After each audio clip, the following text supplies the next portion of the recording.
Badan Meteorologi, Klimatologi, dan Geofisika atau BMKG mengeluarkan peringatan serius kepada masyarakat untuk meningkatkan kewaspadaan terhadap potensi cuaca ekstrim yang diprediksi melanda Indonesia pada 13 hingga 14 Januari 2026.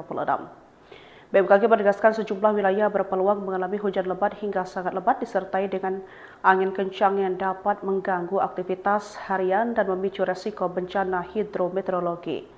Kombinasi mulai dari sisa pengaruh La Nina lemah, pergerakan monsun Asia yang membawa massa udara basah, hingga meningkatnya aktivitas Madden Julian atau MCO membuat dinamika atmosfer masih berada dalam fase aktif.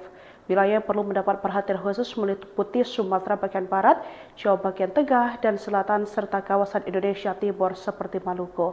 BMKG pun menghimbau masyarakat untuk terus memantau informasi cuaca terbaru dan meningkatkan kewaspadaan terutama di wilayah rawan bencana.